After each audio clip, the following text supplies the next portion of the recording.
La séance est ouverte. L'ordre du jour appelle, en application de l'article 18, alinéa 2 de la Constitution, la déclaration du Président de la République. Cette déclaration sera suivie d'un débat. J'invite les membres du Congrès à accueillir le Président de la République.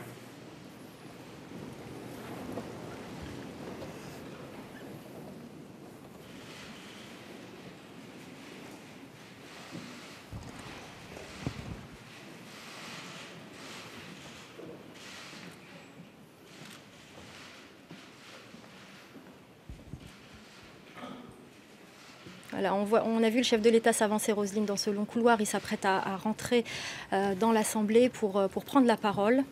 Oui, et on va d'abord voir la forme de ce discours, en quelque sorte imposer, rétablir l'autorité du président de la République. Et on voit bien qu'il ne néglige aucun symbole puisqu'il utilise la réforme Sarkozy pour s'exprimer. Monsieur le Président de la République, au nom du Congrès du Parlement, je vous souhaite la bienvenue. Avant de vous donner la parole, je voudrais évoquer un exemple, un symbole, une référence. Simone Veil occupe désormais une place particulière dans notre mémoire nationale. Survivante de la Shoah, elle a su puiser dans les drames qui ont défiguré notre continent et avili l'humanité, une force qui a fait d'elle une actrice déterminante de l'engagement européen de la France.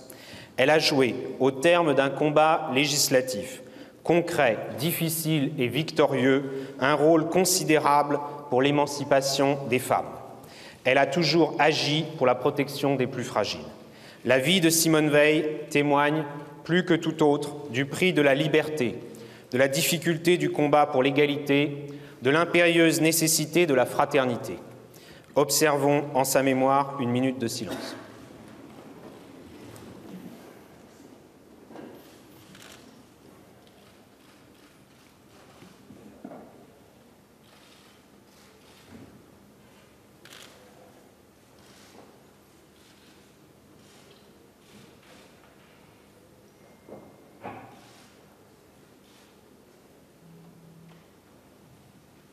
Je vous remercie.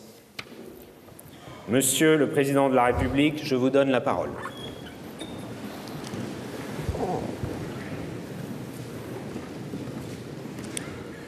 Monsieur le Président du Congrès, Monsieur le Président du Sénat, Monsieur le Premier ministre, Mesdames et Messieurs les membres du gouvernement, Mesdames et Messieurs les députés, Mesdames et Messieurs les sénateurs. En son article 18, la Constitution permet au Président de la République de prendre la parole devant le Parlement réuni à cet effet en Congrès. Il est des heures qui, de cette possibilité, font une nécessité. Les heures que nous vivons sont de celles-là. Le 7 mai dernier, les Français m'ont confié un mandat clair. Le 18 juin, ils en ont amplifié la force en élisant à l'Assemblée nationale une large majorité parlementaire. Je veux aujourd'hui vous parler du mandat que le peuple nous a donné, des institutions que je veux changer et des principes d'action que j'entends suivre. Ce sont 1000 chemins différents qui nous ont conduits ici, aujourd'hui, vous et moi, animés par le même désir de servir. Et même si ce désir n'a pas le même visage, pas la même forme, même s'il n'emporte pas les mêmes conséquences, nous en connaissons, vous et moi, la source. Ce simple amour de la patrie. Certains font de la politique depuis longtemps. Pour d'autres, au nombre desquels je me range, ce n'est pas le cas. Vous soutiendrez ou vous combattrez, selon vos convictions, le gouvernement que j'ai nommé. Mais à la fin, nous savons tous que quelque chose de très profond nous réunit, nous anime et nous engage. Oui, le simple amour de la patrie, que celle-ci s'incarne dans la solitude des collines de Haute-Provence ou des Ardennes, dans la tristesse des grands ensembles où une partie de notre jeunesse s'abîme, dans la campagne parfois dure à vivre et à travailler, dans les déserts industriels, mais aussi dans la gaieté surprenante des commencements. De cet amour, nous tirons tous, je crois, la même impatience qui est une impatience d'agir. Elle prend parfois les traits de l'optimisme volontaire, d'autres fois ceux d'une colère sincère. Toujours, elle découle de cette même origine. Nous avons, vous et moi, reçu le mandat du peuple. Qu'il nous ait été donné par la nation entière ou par les électeurs d'une circonscription ne change rien à sa force. Qu'il ait été porté par le suffrage direct ou par le suffrage indirect ne change rien à sa nature. Qu'il ait été obtenu, voici un certain temps déjà, ou bien récemment, à l'issue d'une campagne où toutes les opinions ont pu s'exprimer dans leur diversité, et que vous incarniez ces opinions différentes ici, aujourd'hui, ne change rien à l'obligation collective qui pèse sur nous. Cette obligation est celle d'une transformation résolue et profonde, tranchant avec les années immobiles ou avec les années agitées, toutes aux résultats également décevants. C'est par cette voie que nous retrouverons ce qui nous a tant manqué, la confiance en nous, la force nécessaire pour accomplir nos idéaux. Ce qui nous est demandé par le peuple, c'est de renouer avec l'esprit de conquête qu'il a fait pour enfin le réconcilier avec lui-même. En vous élisant, dans votre nouveauté radicale à l'Assemblée nationale, le peuple français a montré son impatience à l'égard d'un monde politique trop souvent fait de querelles ou d'ambitions creuses où nous avions vécu jusqu'alors. C'est aussi à une manière de voir la politique qu'il a donné congé. En accordant leur confiance à des femmes et des hommes ici réunis, les Français ont exprimé une impérieuse attente, la volonté d'une alternance profonde. Et je suis sûr que vous êtes, ici, tous aussi conscients que moi. Et je sais bien aussi que les sénateurs en ont une pleine conscience, bien que leur élection soit plus ancienne, parce qu'ils ont perçu, eux si attentifs par nature au mouvement du temps, les espoirs nouveaux que l'expression du suffrage universel direct a fait naître. Être fidèle à ce que le peuple français a voulu suppose donc une certaine forme d'ascèse, une exigence renforcée, une dignité particulière. Et sans doute plus encore aujourd'hui qu'hier. Les mauvaises habitudes reviennent vite, marquées par une époque de cynisme, de découragement et, j'ose le dire, de platitude. Nombreux encore sont ceux qui spéculent sur un échec qui justifierait leur scepticisme. Il vous appartiendra, il nous appartiendra de les démentir. Et il nous appartiendra aussi de convaincre tous ceux qui attendent, qui nous font confiance du bout des lèvres, tous ceux qui n'ont pas voté, tous ceux aussi que la colère et le dégoût devant l'inefficacité, notre inefficacité bien souvent, ont conduit vers des choix extrêmes, d'un bord ou de l'autre de l'échiquier politique, et qui sont des choix dont la France, dans sa grandeur comme dans son bonheur, n'a rien à attendre. Ce mandat du peuple que nous avons reçu, quel est-il exactement? Pour le savoir, il faut sortir de ce climat de faux procès où le débat public nous a enfermés trop longtemps. Il nous faut retrouver de l'air, de la sérénité, de l'allant. Il y faut un effort, parce que ces faux procès sont nombreux.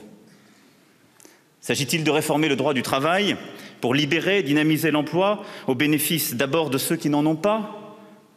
On nous dira qu'il s'agit d'adapter la France aux cruautés de l'univers mondialisé ou de satisfaire aux diktats de Bruxelles.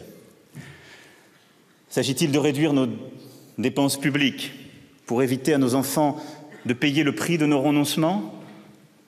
On nous dira que nous remettons en cause notre modèle social. S'agit-il de sortir de l'état d'urgence?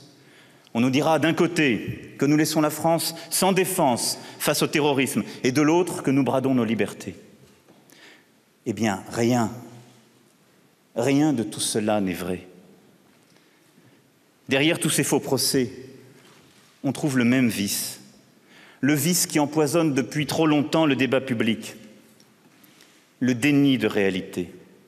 Le refus de voir le réel en face, dans sa complexité et ses contraintes. L'aveuglement face à un état d'urgence qui est autant économique et social que sécuritaire. Là-dessus, j'ai toujours considéré que le peuple français était plus sage et plus avisé que beaucoup ne le croient.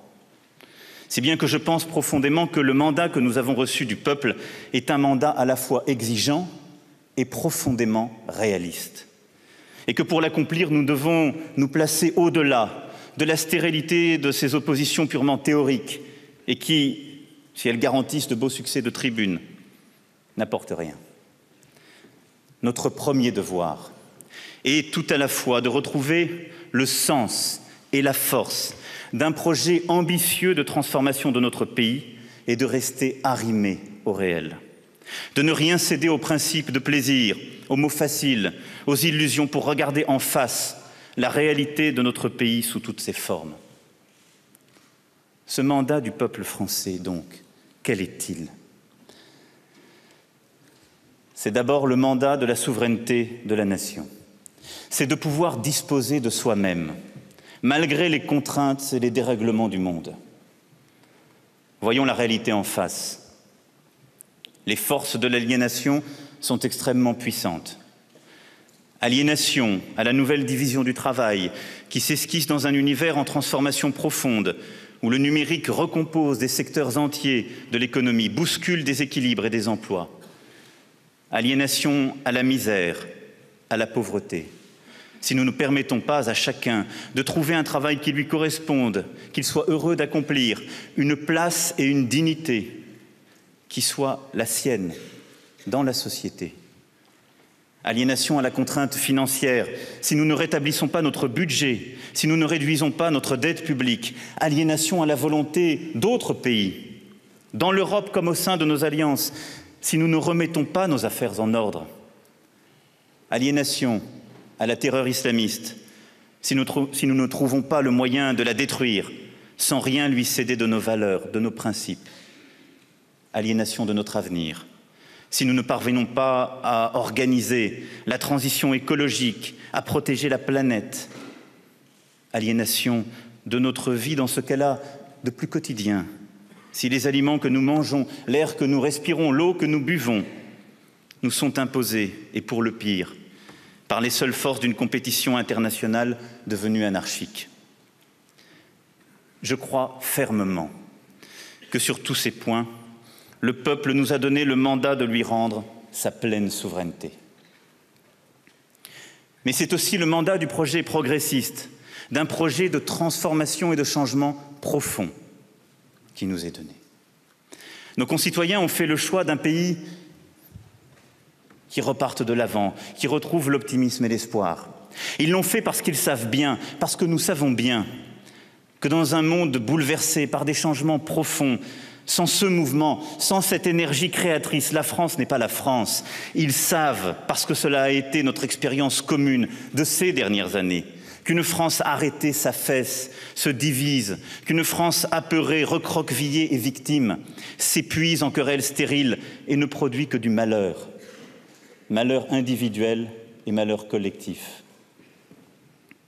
Elle est là, notre mission historique.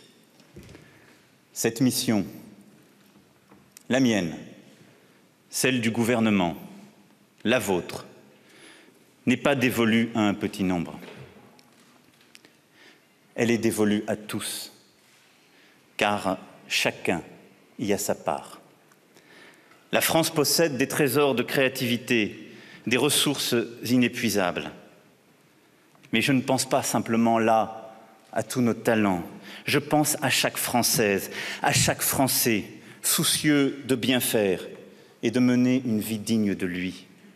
Elle est là la vraie richesse d'un pays. Et le mandat qui nous est donné, c'est de créer de l'unité où il y avait de la division, de redonner à ceux qui sont exclus la simple dignité de l'existence, leur juste place dans le projet national, de permettre à ceux qui créent, inventent, innovent, entreprennent, de réaliser leurs projets, de rendre le pouvoir à ceux qui veulent faire et font. Le mandat du peuple, ce n'est pas d'instaurer le gouvernement d'une élite pour elle-même, c'est de rendre au peuple cette dignité collective qui ne s'accompagne d'aucune exclusion. Seulement voilà, jusqu'ici, trop souvent, nous avons fait fausse route. Nous avons préféré les procédures aux résultats, le règlement à l'initiative, la société de la rente à la société de la justice. Et je crois profondément que par ces choix récents, notre peuple nous demande d'emprunter une voie radicalement nouvelle. Je refuse, pour ma part, de choisir entre l'ambition et l'esprit de justice. Je refuse ce dogme que pour bâtir l'égalité, il faudrait renoncer à l'excellence. Pas plus que pour réussir, il ne faut renoncer à donner une place à chacun. Le sel même de notre République est de savoir conjuguer ses exigences, oui, de faire tout cela, en quelque sorte, en même temps.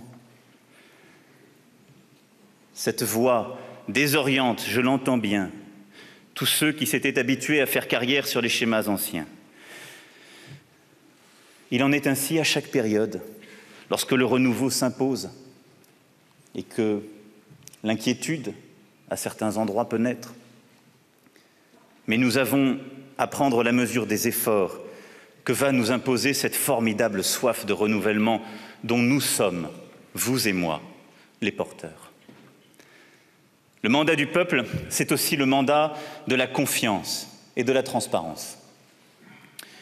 Nous sommes un vieux peuple politique. La politique est importante pour nos concitoyens. On lui demande tout, parfois trop. On lui en veut souvent, parfois trop aussi. Et c'est parce qu'elle est essentielle à ce point que les Français avaient fini par s'exaspérer de voir l'espérance confisquée. Mais vous êtes ici tous et toutes les dépositaires de ce désir de changement qu'il nous est interdit de trahir. Et ce changement doit aussi porter sur les comportements. Il ne peut y avoir de réforme sans confiance. Il ne peut y avoir de confiance si le monde politique continue d'apparaître, même si c'est la plupart du temps injuste, comme le monde des petits arrangements, à milieu des préoccupations des Français.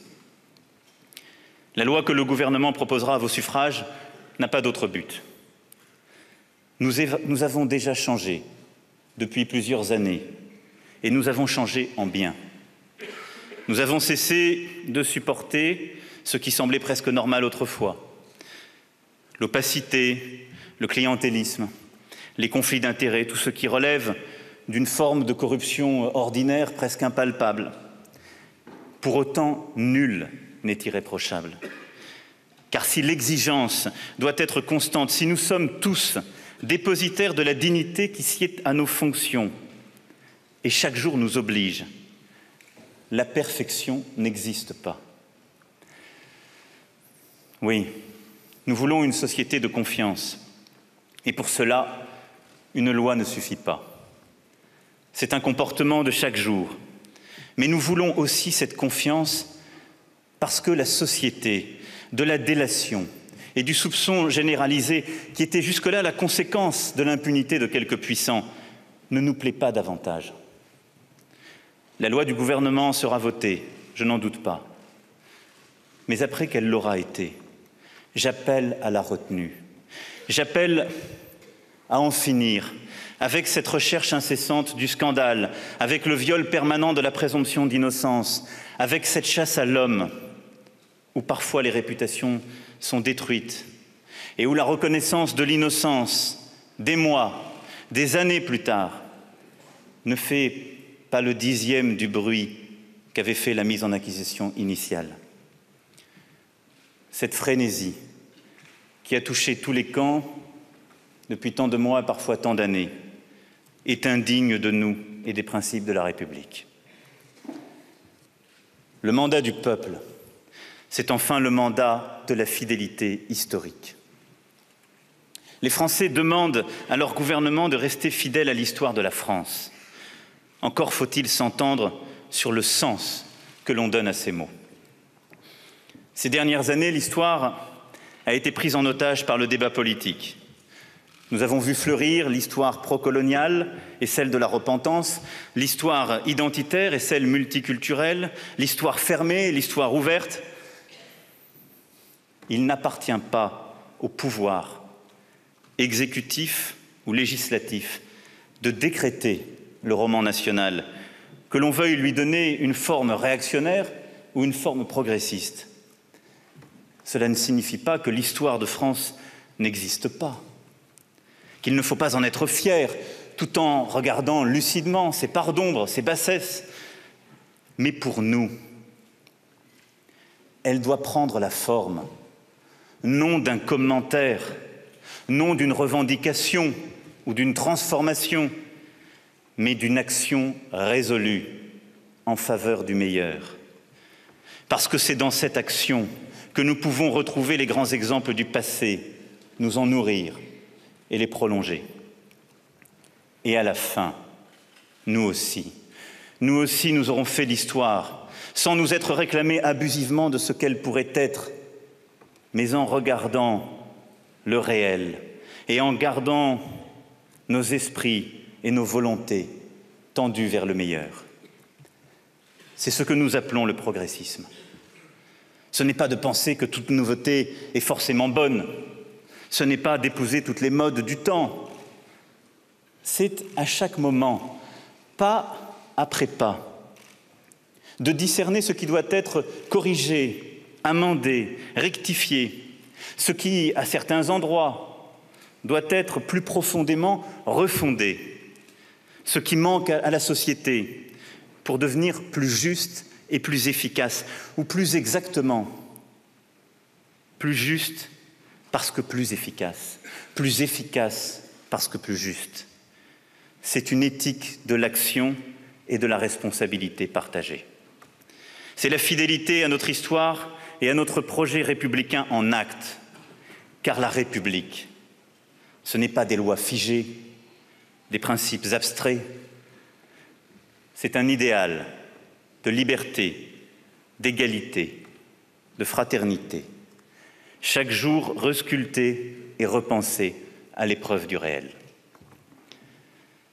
L'action politique n'a de sens que si elle est précisément accomplie au nom d'une certaine idée de l'homme, de son destin, de sa valeur indépassable et de sa grandeur. Cette idée, la France la porte depuis longtemps. Rien d'autre ne doit compter à nos yeux.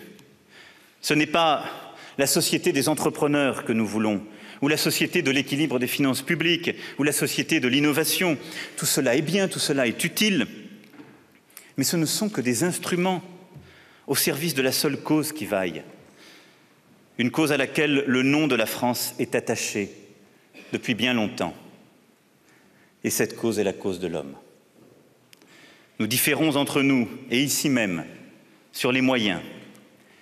Mais je suis sûr que nous ne nous différons pas sur ce but, et le savoir, et nous le rappeler sans cesse, parfois dans les pires moments, devrait rendre à notre débat public cette dignité, cette grandeur, qui sur fond de tant d'abandons et d'échecs collectifs lui ont cruellement manqué ces dernières années.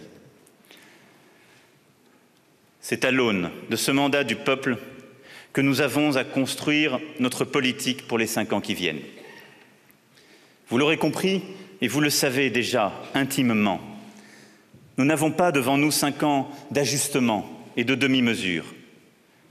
Les Français ne sont pas animés par une curiosité patiente, mais par une exigence intransigeante. C'est la transformation profonde qu'ils attendent, qu'ils espèrent, qu'ils exigent. Ne la redoutons pas. Embrassons-la, bien au contraire.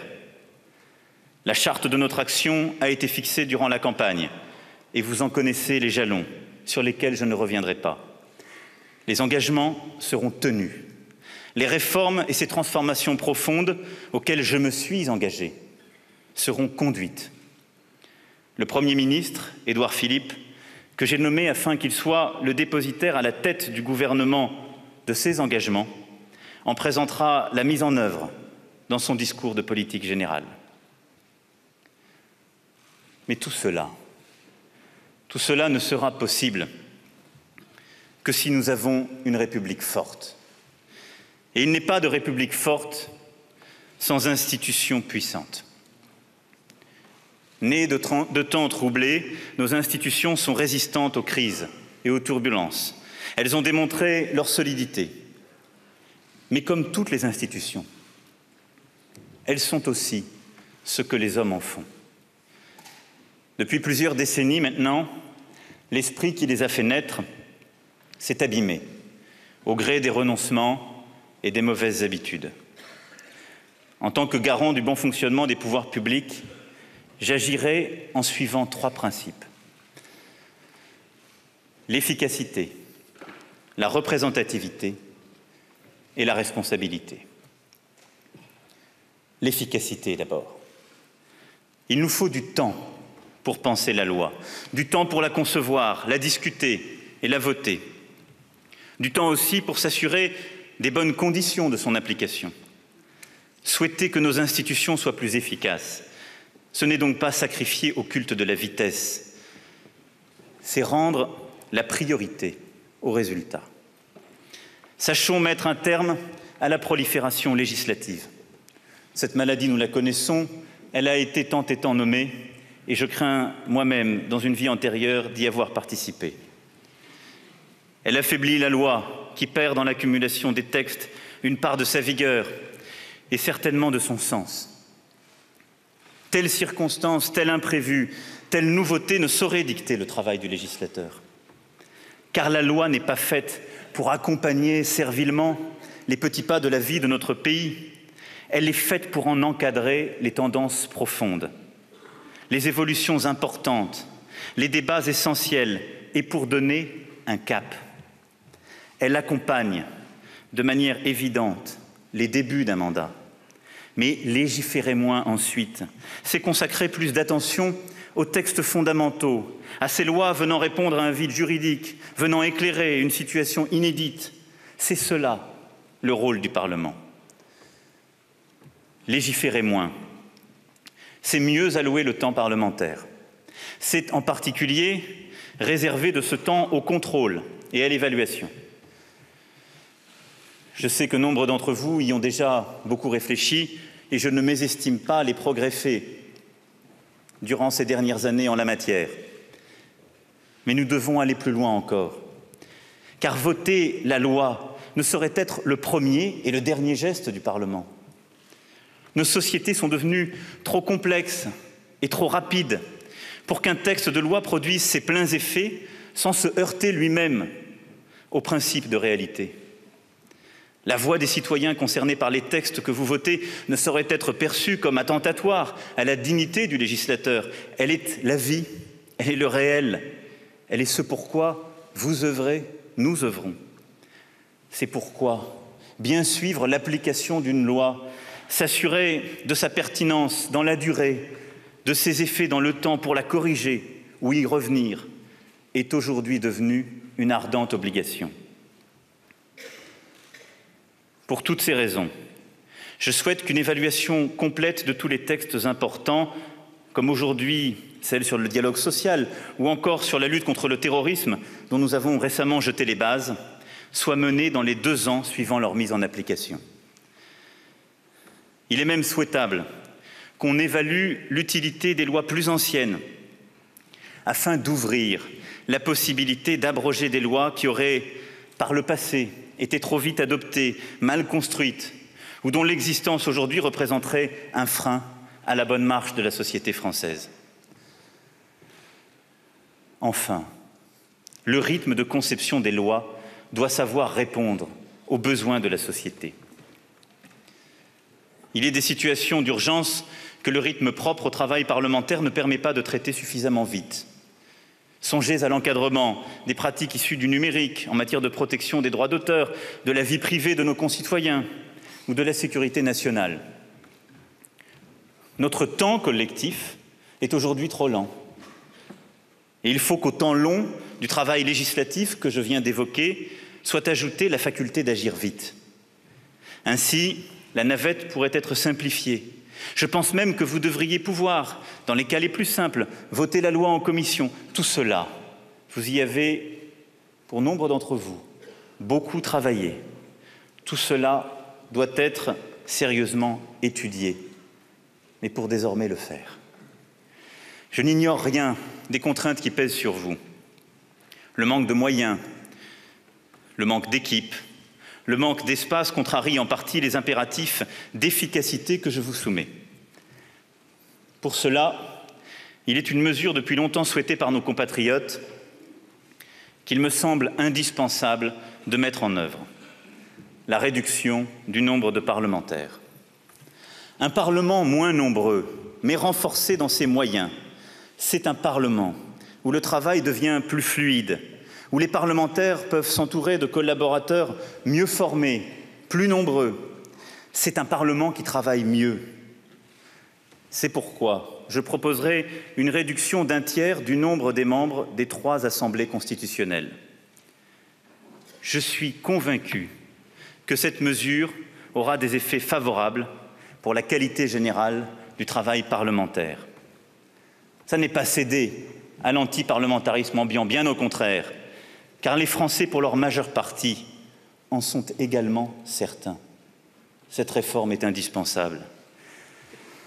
Cette réforme qui devra être conduite en veillant à la juste représentation de tous les territoires de la République,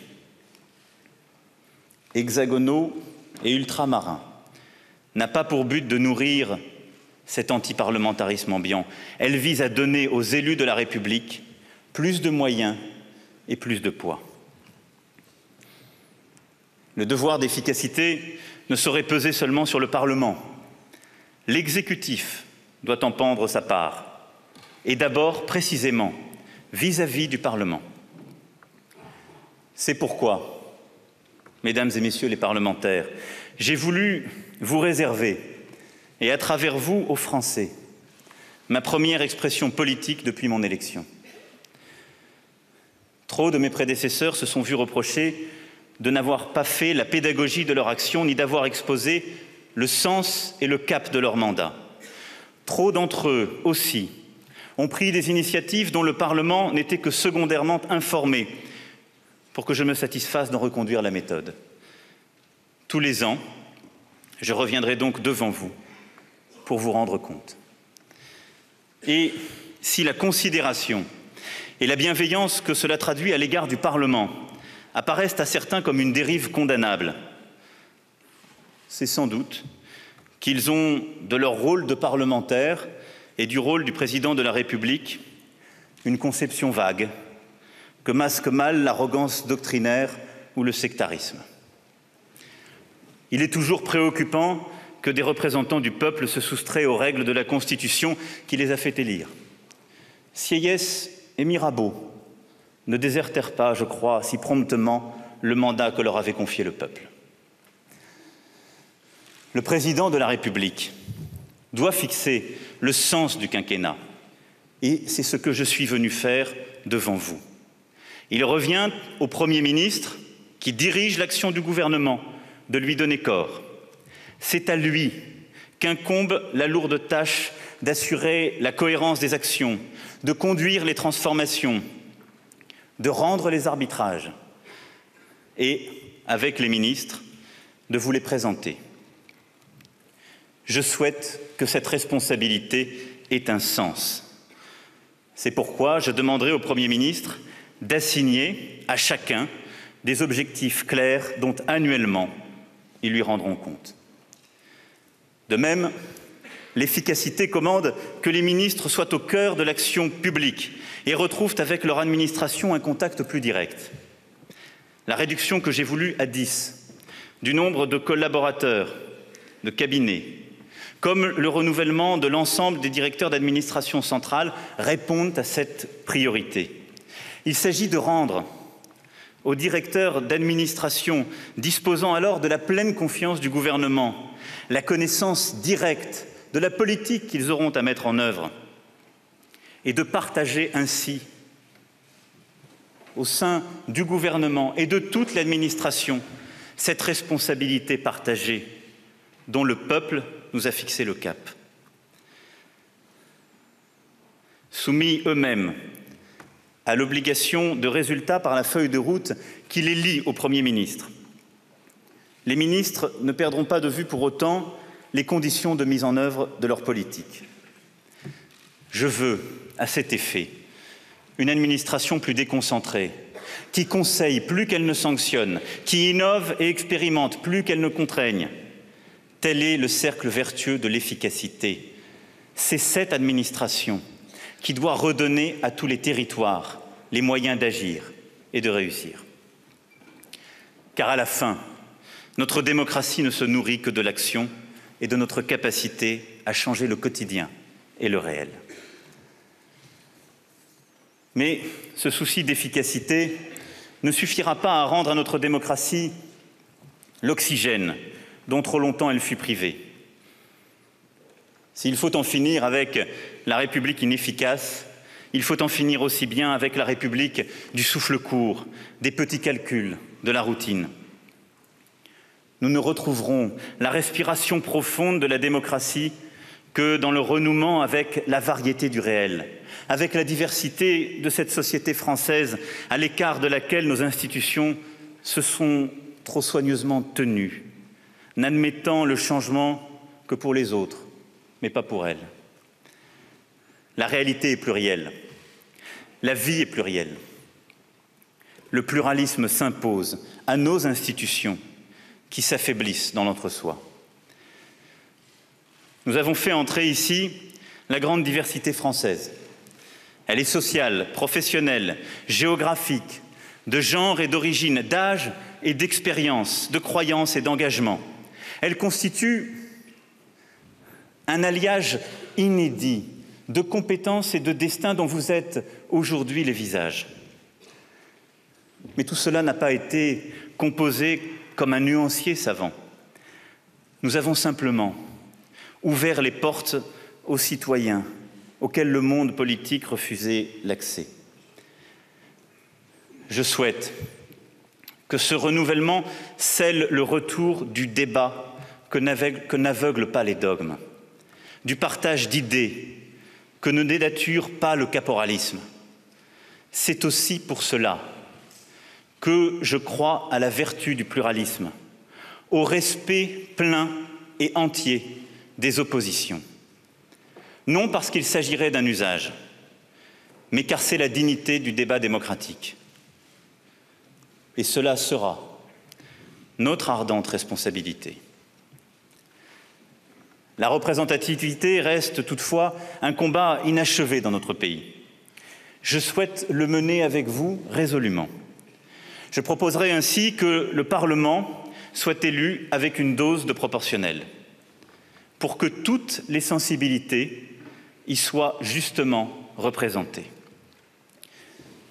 C'est à cette même fin que nous limiterons le cumul des mandats dans le temps pour les parlementaires, car il s'agit là de la clé de voûte d'un renouvellement qui ne se produira pas sous la pression et l'exaspération citoyenne, mais deviendra le rythme normal de la respiration démocratique.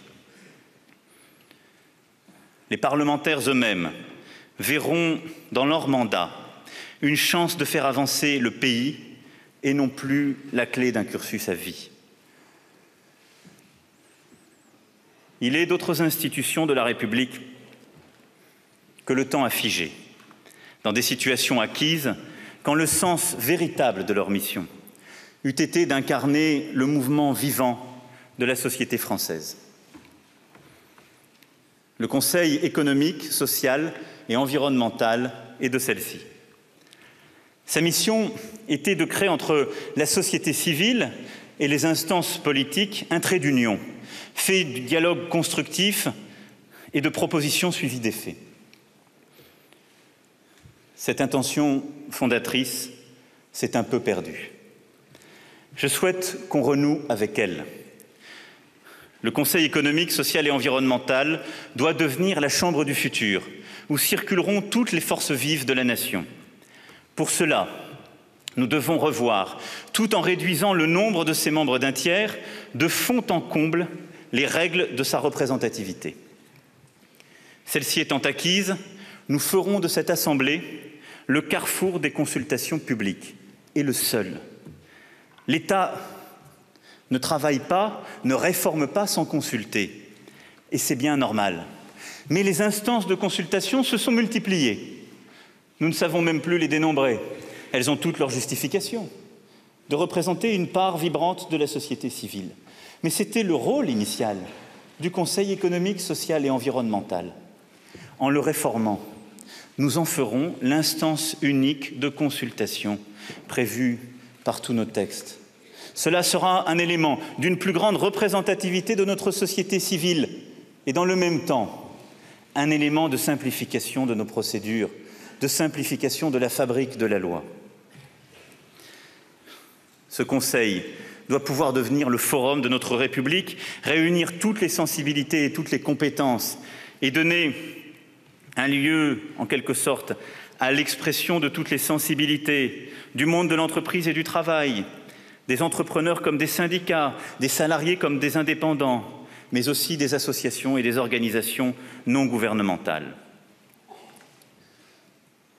Dans le même temps, je souhaite que le droit de pétition soit revu, afin que l'expression directe de nos concitoyens soit mieux prise en compte et que les propositions des Français puissent être présentées dans un cadre défini et construit à la représentation nationale. Là aussi, il en va de la représentativité de notre démocratie. Une représentativité qui ne vivrait pas seulement une fois tous les 5 ans, mais au quotidien, dans l'action du législateur. Fondée sur une représentativité plus grande, animée par le souci d'efficacité, le débat démocratique et plus particulièrement le débat parlementaire retrouveront, j'en suis sûr, leur vitalité. Le désir d'agir et de faire avancer la société reprendra son rang premier au sein de nos institutions et il rejoindra cet autre principe souverain dont trop souvent nous nous sommes départis, celui de responsabilité. Une activité parlementaire revivifiée par un cap clair, des débats mieux construits, c'est un Parlement plus apte à exercer sa mission de contrôle, sans laquelle la responsabilité de l'exécutif ne vit pas, est affaiblie. Je souhaite qu'au Parlement, la majorité, comme les oppositions, puissent avoir encore davantage de moyens pour donner un contour et une exigence à la responsabilité politique de l'exécutif.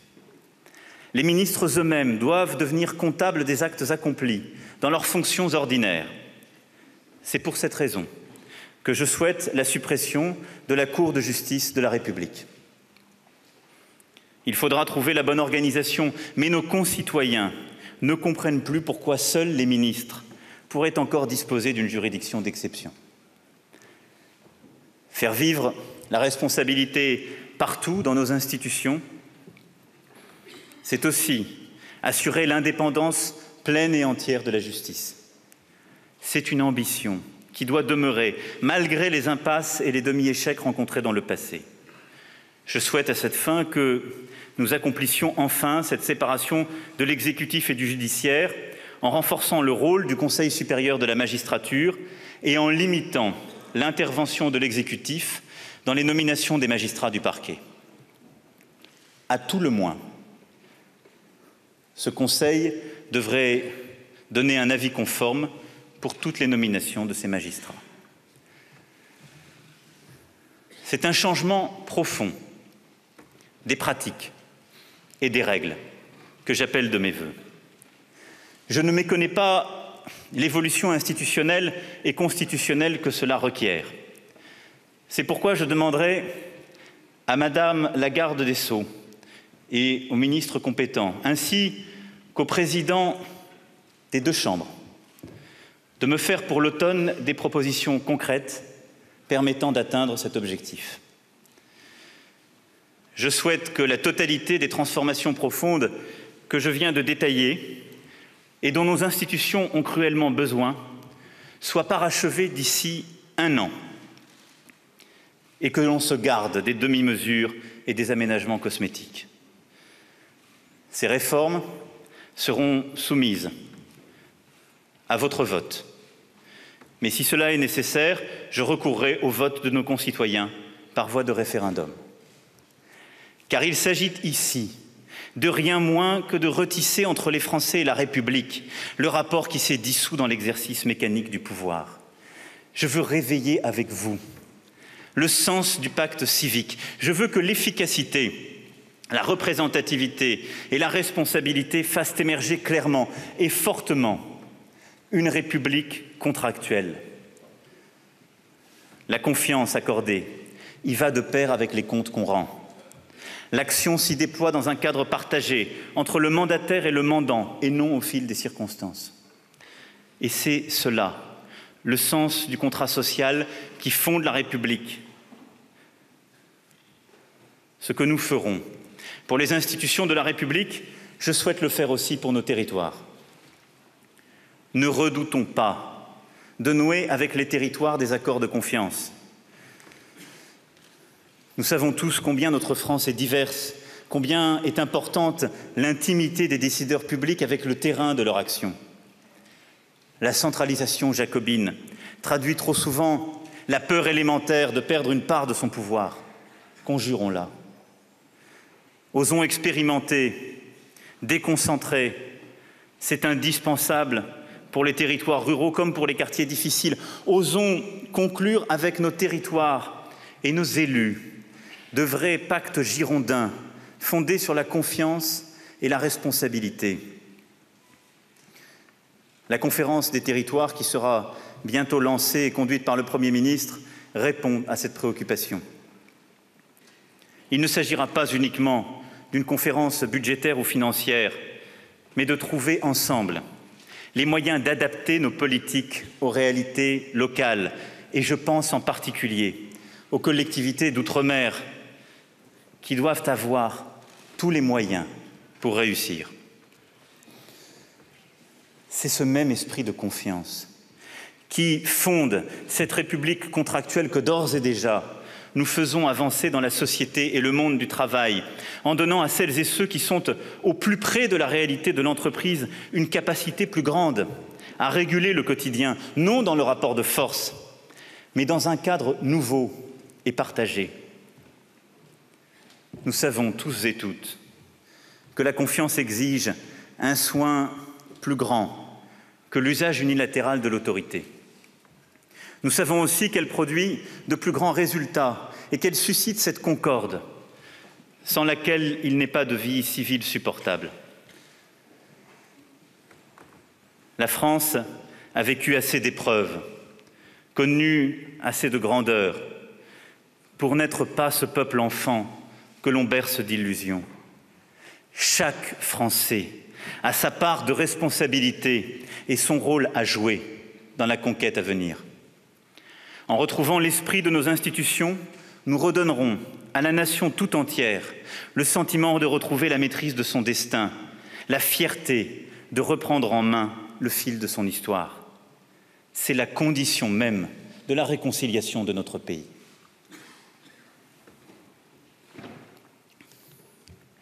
Pour être au rendez-vous que le peuple nous a donné, il ne nous est pas permis d'attendre.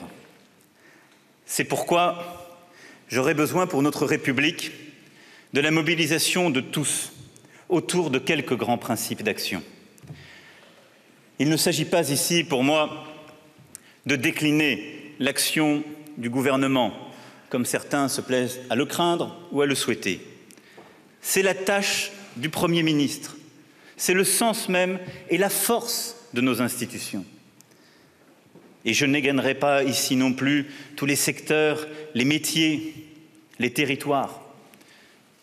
Que chacun sache néanmoins que ces grands principes parlent pour tous. Le premier principe doit être la recherche d'une liberté forte. En matière économique, sociale, territoriale, culturelle, notre devoir est d'émanciper nos concitoyens. C'est-à-dire leur permettre de ne pas subir leur vie, mais bien d'être en situation de la choisir, de pouvoir faire, là où trop souvent nos règles entravent au prétexte de protéger. Je crois à cet esprit des Lumières qui fait que notre objectif à la fin est bien l'autonomie de l'homme libre, conscient et critique. Trop de nos concitoyens aujourd'hui se sentent prisonniers de leurs origines sociales, de leurs conditions, d'une trajectoire qu'ils subissent. Or, l'enclavement, l'isolement, l'absence d'accès au transport, à toutes les formes des nécessités de ce siècle nouveau, assignent à résidence des millions de nos compatriotes. La liberté forte que nous avons à bâtir, c'est ce combat pour toutes les mobilités, ce combat pour les accès, ce combat pour que nul de nos concitoyens ne soit exclu des voies du progrès, du droit de faire, d'essayer, pour échouer peut-être ou pour réussir. C'est le combat de notre mobilité économique et sociale, par le travail et par l'effort pour tous nos concitoyens, quel que soit leur quartier, leur prénom, leur origine. C'est le combat pour l'égalité pleine entre les femmes et les hommes, ce beau combat dont notre pays a perdu quelques jours à peine, une figure essentielle en Madame Simone Veil. La liberté forte, c'est la liberté de choisir sa vie, car la liberté est ce qui réconcilie précisément la justice et l'efficacité, la possibilité de faire et l'égalité vraie, la liberté d'expérimenter, de se tromper, d'essayer encore. On n'embarque plus dans son existence pour un voyage au long cours. Nos vies sont exploration, tentative, recherche. Sachons inventer cette liberté-là, avec les nouvelles protections individuelles qui l'accompagnent, en assurant l'éducation, la formation, les sécurités utiles aux grandes étapes de la vie, précisément pour construire une existence. C'est tout le sens des transformations économiques et sociales profondes que le gouvernement aura à conduire dans les prochains mois. Libérer et protéger, permettre d'innover en construisant une place pour chacun. Et je souhaite qu'il ne cède rien aux fausses promesses, ni à celle d'une liberté qui oublierait toutes les sécurités individuelles, car à la fin elle promet le malheur, ni la société des statuts qui, au nom des règles acquises, prétend protéger quand tant et tant sont au bord de la route, quand le chômage est au niveau qu'on lui connaît et l'exclusion là où elle est. Vouloir la liberté forte, c'est tout cela. En ces temps de terrorisme, vouloir la liberté forte, c'est aussi assurer la liberté de chacun et garantir le plein respect des libertés individuelles. Je veux ici vous parler avec franchise de ce que trop souvent on n'ose pas nommer, le terrorisme islamiste et les moyens de le combattre. Que devons-nous aux victimes? Que devons-nous à nos compatriotes qui sont morts? Que devons-nous à la France endeuillée par ces assassinats marqués du sceau de la lâcheté, de la bêtise, de l'aveuglement? Certainement pas de nous limiter à l'esprit victimaire ou à la seule commémoration. Nous leur devons la fidélité à nous-mêmes, à nos valeurs, à nos principes. Renoncer, c'est concéder au nihilisme des assassins sa plus belle victoire. D'un côté, je rétablirai les libertés des Français en levant l'état d'urgence à l'automne, parce que ces libertés sont la condition de l'existence d'une démocratie forte. Parce que les abandonner, c'est apporter à nos adversaires une confirmation que nous devons leur refuser. De tout temps, les adversaires de la démocratie ont prétendu qu'elle était faible et que si elle voulait combattre, il lui faudrait bien abandonner ses grands principes. C'est exactement le contraire qui est vrai. Le code pénal tel qu'il est, les pouvoirs des magistrats tels qu'ils sont peuvent, si le système est bien ordonné, bien organisé, nous permettre d'anéantir nos adversaires. Donner en revanche à l'administration des pouvoirs illimités sur la vie des personnes, sans aucune discrimination, n'a aucun sens, ni en termes de principe, ni en termes d'efficacité. Mais d'un autre côté, Je souhaite que le Parlement puisse voter ces dispositions nouvelles qui nous renforceront encore dans notre lutte. Elles devront viser explicitement les terroristes à l'exclusion de tous les autres Français. Elles comporteront des mesures renforcées, mais qui seront placées sous la surveillance du juge, dans le respect intégral et permanent de nos exigences constitutionnelles et de nos traditions de liberté. La démocratie n'a pas été conçue simplement pour les temps calmes. Elle vaut surtout pour les moments d'épreuve. Il est là, le chemin de l'efficacité, et c'est le même chemin que celui des valeurs. Un pays rassemblé, uni sur ses principes, une société pleinement consciente de ce qui la fonde, sont invincibles. Tel est exactement le sens profond des textes que vous aurez à examiner. Ils visent à nous libérer de la peur, de l'aliénation à la volonté de nos adversaires. Nous travaillerons à prévenir tout nouvel attentat et nous travaillerons à les réprimer sans pitié, sans remords, sans faiblesse, avec d'autant plus de force que nous n'aurons cédé sur rien de ce qui nous constitue. J'en prends l'engagement ici devant vous et au-delà, devant le peuple français. Répondre aux terroristes, ce n'est pas changer notre Constitution chaque matin, ça n'est pas renoncer aux principes de notre République. Parce que, rappelons-le, c'est au plus fort de la guerre d'Algérie qu'a été construite, écrite, votée cette disposition de notre Constitution qui prévoit précisément que l'autorité judiciaire est la gardienne de nos libertés. Alors montrons-nous dignes, aujourd'hui, de la fermeté d'âme de ceux qui nous ont précédés dans les épreuves. Enfin, la liberté forte, c'est toujours en France la liberté de conscience, c'est-à-dire la liberté intellectuelle, morale, spirituelle. Et de cette liberté, la France doit être l'indispensable havre. L'éducation et la culture en sont les clés. Elles sont au cœur de notre action car, en cette matière, rien n'est jamais acquis. Les progrès de l'obscurantisme nous rappellent ainsi à l'idéal des Lumières. Et la laïcité en est l'indispensable corollaire. À ces principes et à ces ambitions, la République a su ne rien céder, car ils sont la condition même de l'autonomie de nos concitoyens. De cette culture libérale, ouverte, généreuse, nous devons refaire ensemble la singularité de la France, car c'est par là que toujours elle sut rayonner. Au sein de la culture mondialisée et dont on observe la prolifération parfois inquiétante, la voix de la France et de la culture française doivent occuper une place éminente, associant tous les Français de métropole et d'outre-mer. Mais cette liberté ne se tiendrait pas si notre deuxième principe d'action n'était de retrouver le socle de notre fraternité.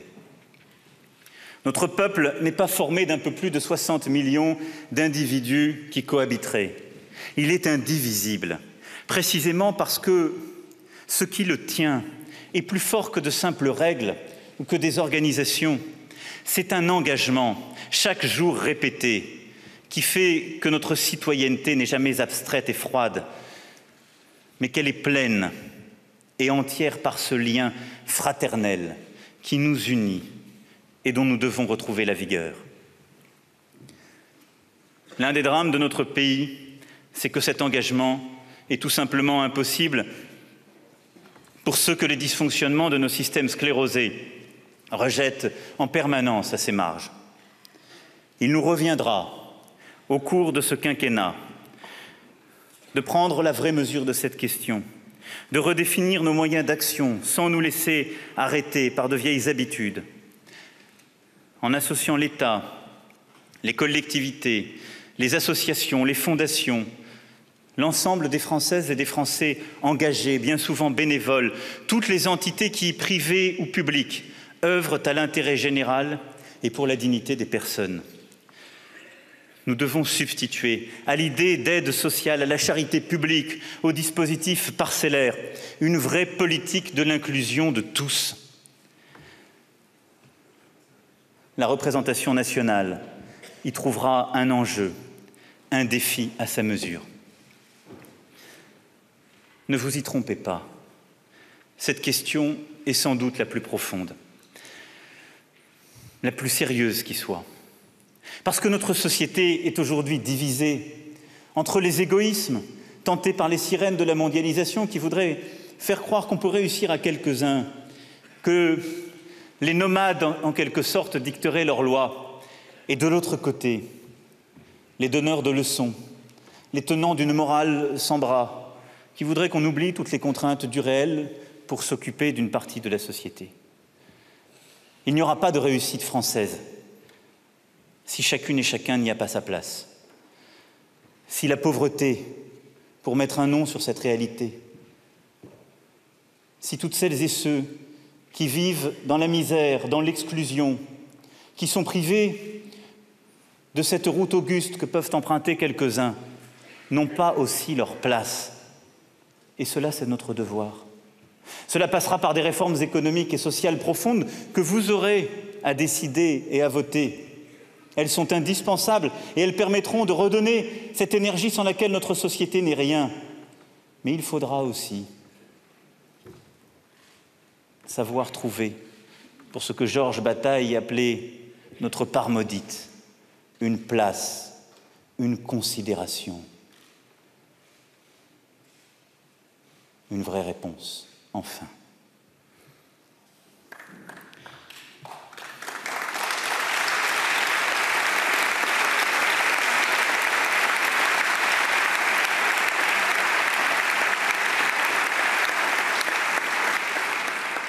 Car en définitive, le sentiment d'appartenance existe moins qu'avant. Nos sociétés modernes ont tendance à se fractionner au gré des intérêts, des égoïsmes, des idées de chacun. Et là encore, il nous revient dans l'action publique de résister aux forces de division, aux effets de dislocation qui sont à l'œuvre et qui ne sont aucunement invincibles pour peu qu'on s'en donne les moyens. Aussi, notre solidarité doit-elle retrouver ses formes concrètes. L'école en est le premier creuset, notre université ensuite, nos familles également, notre culture. La langue, l'accès au savoir, l'ouverture à des possibles qui nous rassemblent forgent un peuple. Mais ces solidarités organiques que nous avons mésestimées, c'est aussi ce qui tient notre société. Et face à la crise morale et de civilisation que nous vivons, nous devons savoir forger à nouveau ces solidarités profondes et un imaginaire puissant et désirable où chacun trouvera sa place. C'est aussi cela, la réponse que nous devons apporter à ceux qui corrompent la société. Je parlais tout à l'heure du terrorisme islamiste. Il y a bien sûr la réponse sécuritaire, mais elle ne sera rien, ou elle ne sera qu'une poursuite de chaque jour, si par l'éducation, la culture, la morale profonde au sens plein du terme qui doit infuser notre société, notre imaginaire collectif et nos solidarités, à nouveau, nous ne décidons pas de rebâtir ce qui nous tient, comme un peuple un, dont l'histoire est cette énergie profonde, ce qui lui a permis de relever tant et tant de drames et de ne jamais s'affaisser. La réponse à tout ce que nous vivons, ce ne sera ni des lois, ni des règlements. C'est cette dignité collective retrouvée, c'est cette volonté de faire à chaque instant, c'est cette responsabilité que chacune et chacun porte dans la société, de redonner du sens, de savoir qui nous sommes, pourquoi nous sommes là, ce qui nous tient, d'avoir à chaque instant en tête la nature du défi qui est le nôtre, et de ne rien céder à la lèpre de l'esprit du moment, de division, d'accusation. C'est tout cela, ce qui durera, ce qui nous dépasse, ce qui nous a fait, ce qui nous a forgés. Le troisième principe d'action de notre mobilisation sera de redonner place à l'intelligence française. Et par l'intelligence, je pense évidemment aux grandes découvertes, aux chercheurs, à nos grands physiciens, à nos grands médecins, aux inventeurs, aux innovateurs, à tout ce qui fait et a fait la fierté de notre pays et qui est là, encore présente, forte, sur tous les territoires, qu'il nous faut reconnaître, montrer, qu'il nous faut savoir célébrer. Trop de fois, là où nous avons préféré jalouser.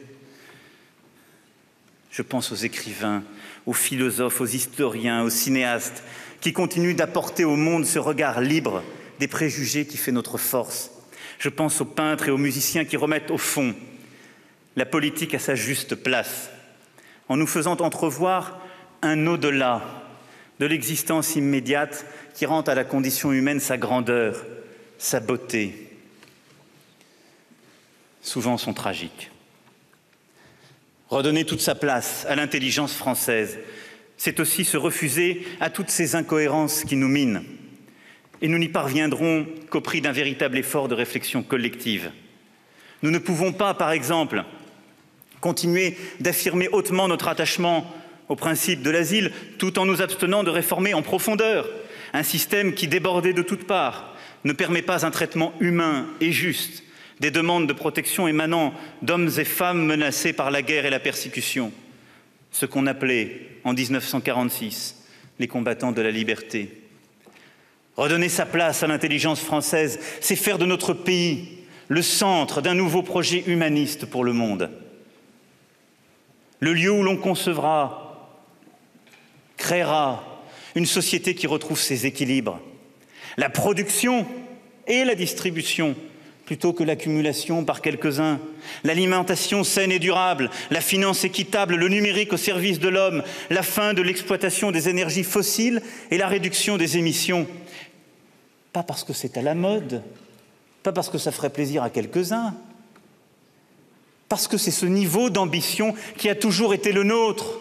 Parce que précisément, c'est quand le quotidien est difficile qu'il faut réconcilier tant de contraires, que tout nous pousse, si nous n'écoutons que les égoïsmes du quotidien ou le court terme, à ne pas faire, que nous devons aller de l'avant, regarder un cap, le fixer et le porter pour le monde, parce que c'est cela la vocation de la France. La France n'est pas un pays qui se réforme. C'est faux. Pardon, Monsieur le Premier ministre, de vous annoncer aujourd'hui devant le Congrès cette mauvaise nouvelle.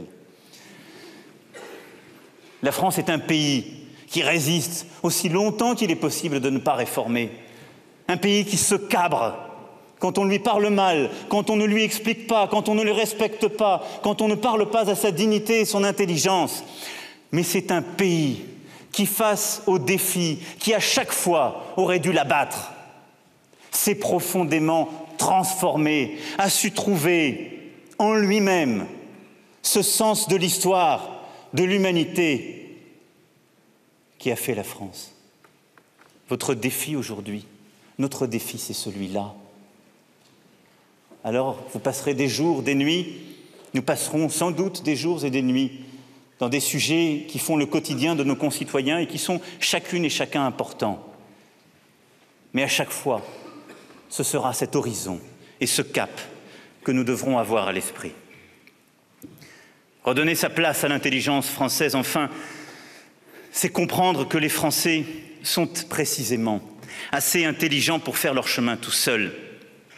Ce ne sont pas les Français qu'il faudrait désintoxiquer de l'interventionnisme public, c'est l'État lui-même. Il faut évidemment protéger les plus faibles, dans le droit du travail en particulier. Il faut bien entendu reconnaître la part essentielle de nos services publics et de tous nos fonctionnaires qui, jour et nuit, sans compter leur énergie, font justement cette force. Mais protéger les plus faibles, ce n'est pas les transformer en mineurs incapables, en assistés permanents de l'État, de ses mécanismes de vérification et de contrôle, c'est de leur redonner, et à eux seuls, les moyens de peser efficacement sur leur destin. Tout sera fait pour rendre aux Français cette autonomie qu'on leur a disputée puis confisquée, Redonner sa place à l'intelligence française, c'est permettre à chacun, à chaque territoire, de réussir, de s'engager.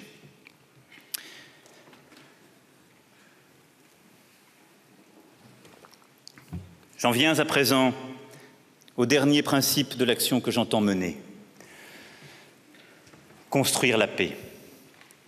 Nous le savons, ce monde dans lequel nous dessinons pour la France un chemin à la fois neuf et fidèle à sa vocation ancienne est un monde dangereux.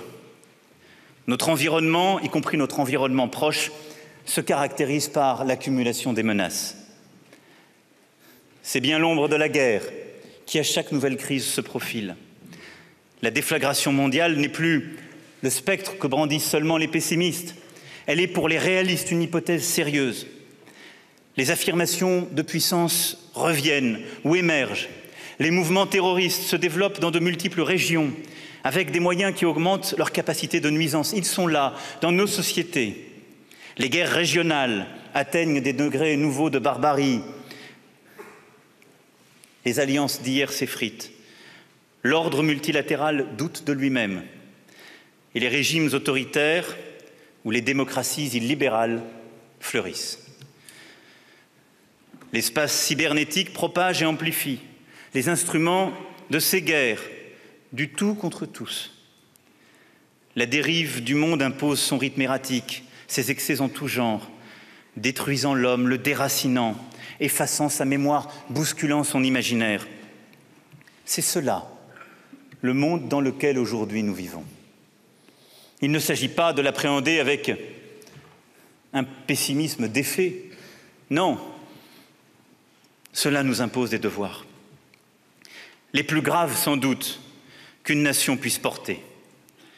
Celui de maintenir ouverte, partout, la voie de la négociation, du dialogue et de la paix face aux entreprises les plus sinistres.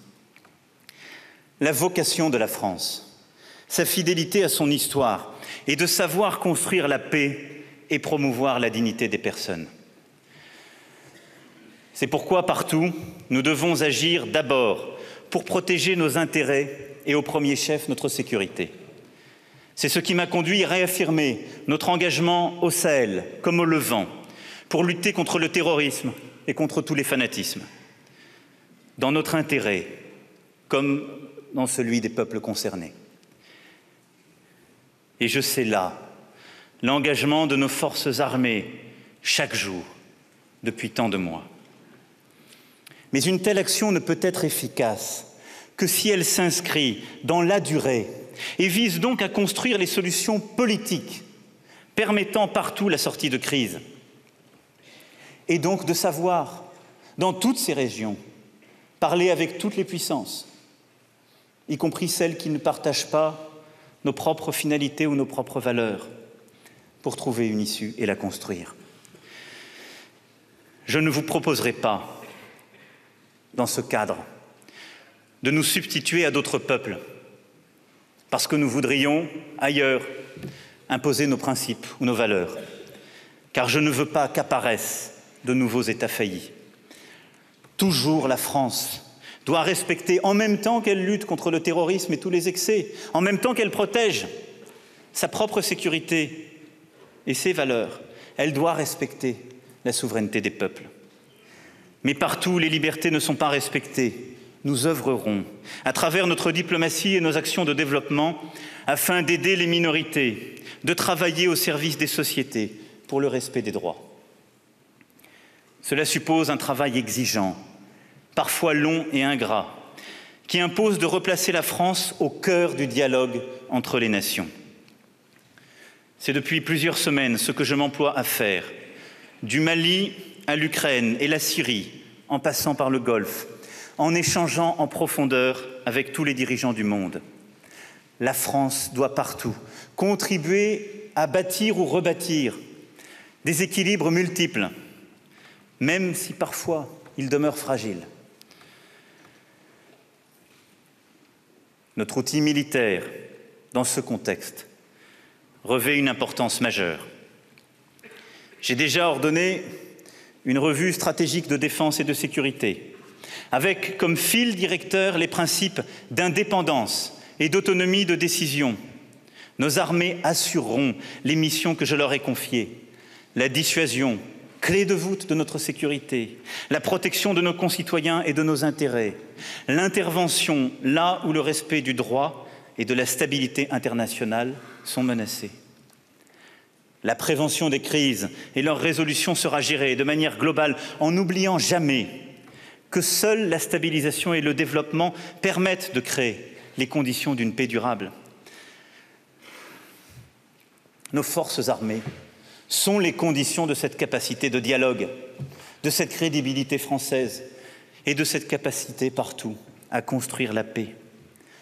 Et cette indépendance que j'appelle de mes vœux ne veut pas dire pour autant solitude.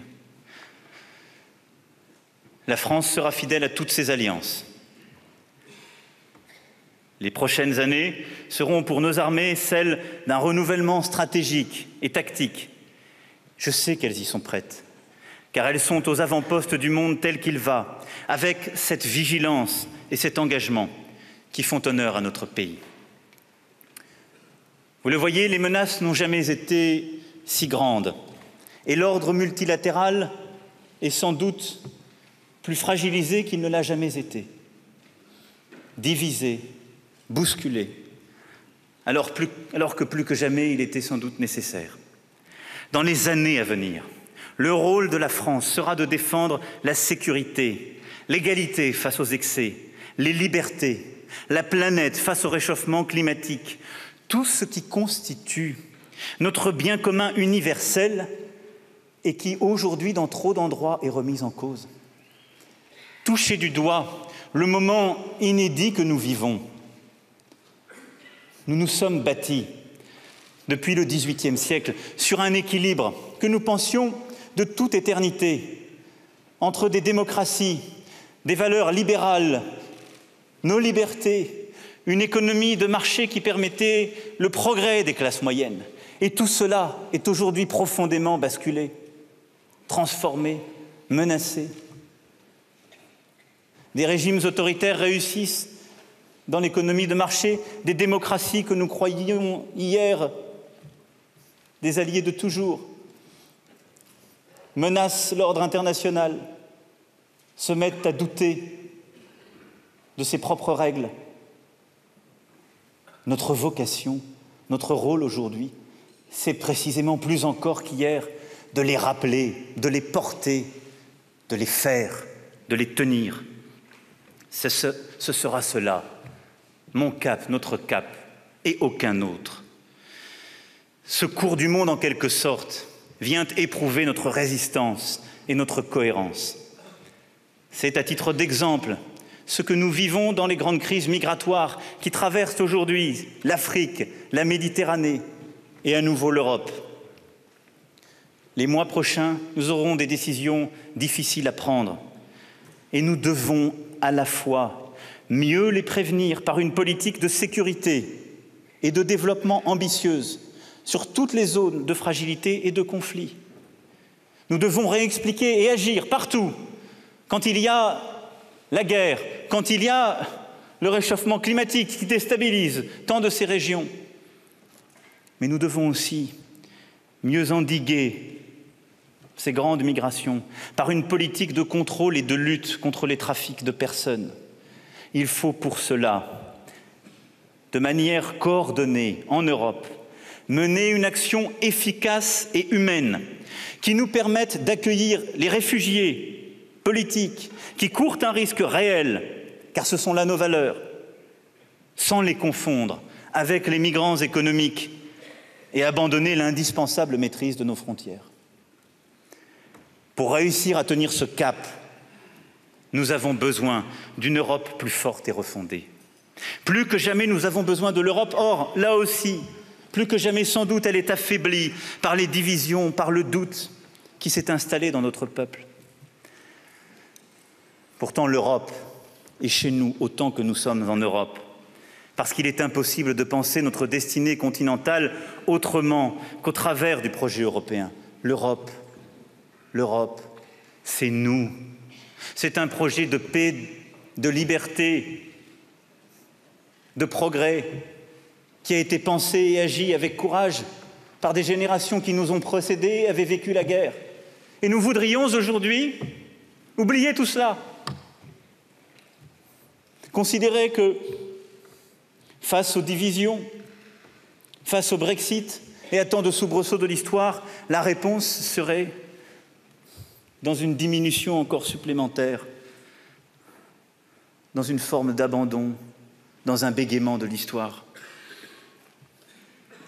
Négliger l'Europe, s'habituer à la conchier, à en faire le coupable de tous nos maux, c'est trahir ces générations qui nous ont précédés. C'est trahir ce qui fait qu'aujourd'hui, là où nous sommes, nous pouvons librement débattre de l'Europe, pour l'aimer ou pas. Mais négliger l'Europe, s'habituer à n'en faire qu'un objet de négociation technique, c'est aussi, en quelque sorte, abdiquer notre histoire et diminuer la France. La construction européenne est aujourd'hui également, il faut bien le dire et le voir, fragilisée par la prolifération bureaucratique, par le scepticisme croissant qui en découle. Je crois fermement à l'Europe, mais je ne trouve pas toujours ce scepticisme injustifié. C'est pourquoi je vous propose de reprendre de la hauteur, de sortir de la tyrannie des agendas et des calendriers, des méandres de la technique. La décennie qui vient de s'achever a été pour l'Europe une décennie cruelle. Nous avons géré des crises, mais nous avons perdu le cap. C'est pourquoi il revient à une génération nouvelle de dirigeants de reprendre l'idée européenne à son origine, qui est politique dans son essence. Une association volontaire, réaliste et ambitieuse d'États décidés à faire prévaloir des politiques utiles en matière de circulation des personnes et des biens, et notamment de la jeunesse, en matière de sécurité, en matière monétaire et fiscale, mais aussi en matière politique, culturelle. Les pays de l'Europe, pour lesquels celle-ci ne se réduit pas au marché, mais dessine un espace où une certaine idée de la valeur de l'homme, de l'exigence de justice sociale, sont reconnus comme prééminents. Ces États-là, ces pays, doivent se ressaisir d'un projet décisif et s'organiser en conséquence. Fût-ce au prix d'un examen sans complaisance de notre fonctionnement actuel. Nous avons une tâche au quotidien à mener, humblement. Je l'ai commencé grâce au mandat du peuple, d'avoir une Europe qui protège davantage, de procéder aux réformes indispensables, de porter l'ambition européenne dans de nombreux sujets qui font notre quotidien. Mais cela ne suffira pas. Il revient à la France de prendre l'initiative, et je souhaite le faire dans les prochains mois, grâce et par le travail étroit que j'ai d'ores et déjà engagé, en particulier avec la chancelière d'Allemagne.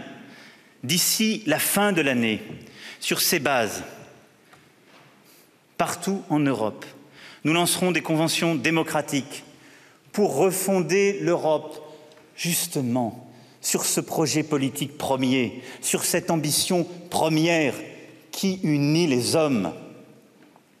Libre à chacun ensuite d'y souscrire ou non. Mais le temps n'est plus au raccommodage. Il faut reprendre l'Europe à son début, si je puis dire, à son origine même, et faire par là revivre le désir d'Europe, en ne laissant pas le monopole du peuple et des idées aux démagogues ou aux extrémistes, en ne faisant pas de l'Europe non plus un syndic de gestion de crise qui cherche chaque jour à allonger son règlement intérieur parce que les voisins ne se font plus confiance. Nous devons retrouver le souffle premier de l'engagement européen, cette certitude où furent les visionnaires des siècles passés et les pères fondateurs de l'Europe, que la plus belle part de nos histoires, de nos cultures, s'exprimerait justement, non dans la rivalité, encore moins dans la guerre, mais dans l'union des forces, non dans l'hégémonie de l'un ou l'autre, mais dans un équilibre respectueux qui nous fera tous et toutes réussir. C'est cette union dont notre temps a besoin, parce que c'est cette union seule qui permettra de relever les défis de la modernité, parce que c'est bien dans cette Europe que nous partageons une vision commune du monde et de l'homme, une vision trempée aux mêmes sources, forgée par les mêmes épreuves de l'histoire. Ces défis, ce sont la transition écologique qui refonde le rapport de l'homme et de la nature, la transition numérique qui réécrit les règles sociales et nous oblige à réinventer ce droit continental où depuis tant de siècles, nous avons voulu que la norme respecte l'homme.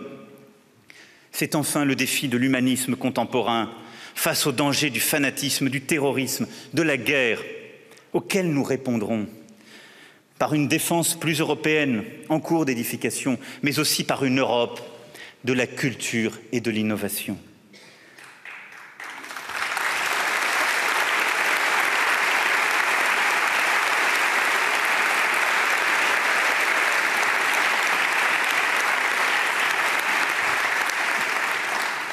La paix n'est pas seulement le socle de l'Europe, elle en est l'idéal, toujours à promouvoir. Et seule l'Europe et la France en Europe aujourd'hui peuvent y parvenir. Alors oui, nous romprons avec les facilités que nous nous étions données au cours des années précédentes pour être à la hauteur de ce que le moment exige de nous. Fernand Braudel le disait, l'Europe ne sera pas si elle ne s'appuie sur ces vieilles forces qui l'ont faite, qui la travaillent encore profondément. D'un mot, si l'on néglige tous ces humanismes vivants. Ne les négligeons plus. Mesdames et messieurs les parlementaires, nous connaissons à présent l'enthousiasme des commencements, mais la gravité des circonstances nous empêche d'en ressentir aucune ivresse. Le terrorisme n'a pas désarmé, nos équilibres financiers sont dégradés, notre dette considérable, l'investissement productif encore trop faible et le chômage toujours insupportable. La dureté de la vie est là, pour tant et tant de nos concitoyens.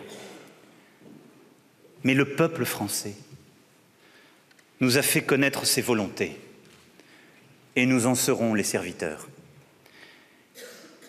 Il y aura de l'imprévu, des oppositions, des moments difficiles, mais nous ne laisserons pas un instant tous ces aléas nous décourager. Devant chaque difficulté, au lieu de baisser les bras, nous en reviendrons à l'essentiel et nous y puiserons une énergie plus grande encore. J'y suis prêt. Je suis sûr que vous l'êtes aussi. Car par notre engagement, les Françaises et les Français retrouvent leur fierté. Parce que nul ici n'a intérêt collectivement à ce que la France échoue ou n'avance suffisamment vite. Le peuple français ne nous demande pas seulement de l'efficacité. L'efficacité, c'est un instrument.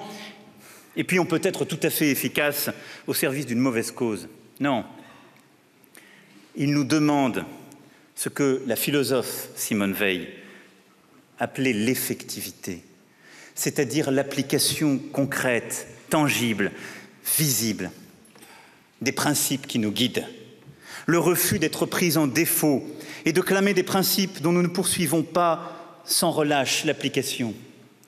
Le principe d'effectivité, c'est pour vous, pour moi, pour le gouvernement, de ne jamais cesser de se demander si nous sommes en pratique fidèles à nos principes, c'est-à-dire d'abord à la liberté, l'égalité, la fraternité. Ce que nous avons à accomplir, c'est une véritable révolution.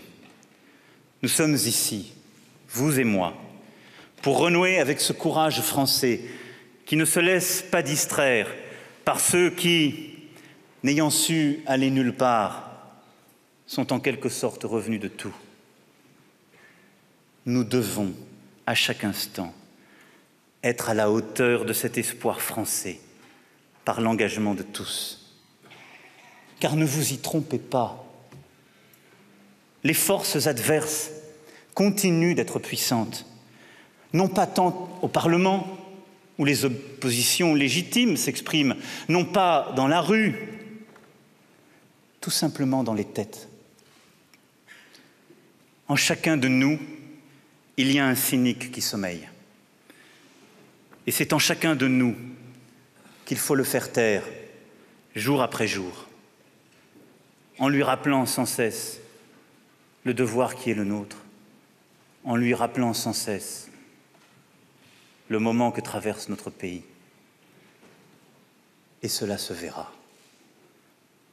Alors nous serons crus.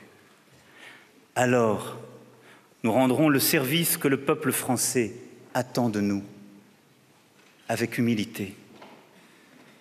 Alors nous resterons fidèles à cette promesse de nos commencements, cette promesse que nous tiendrons, parce qu'elle est la plus grande, la plus belle qui soit.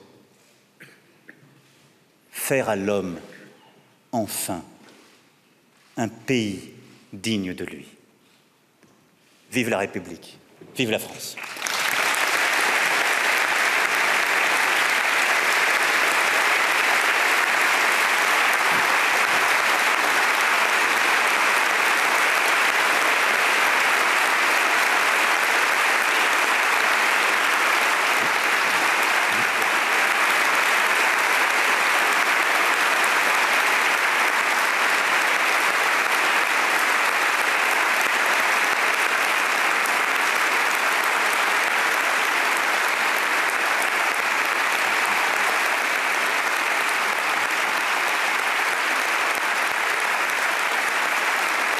La séance est suspendue pour quelques instants afin que je raccompagne le président de la République.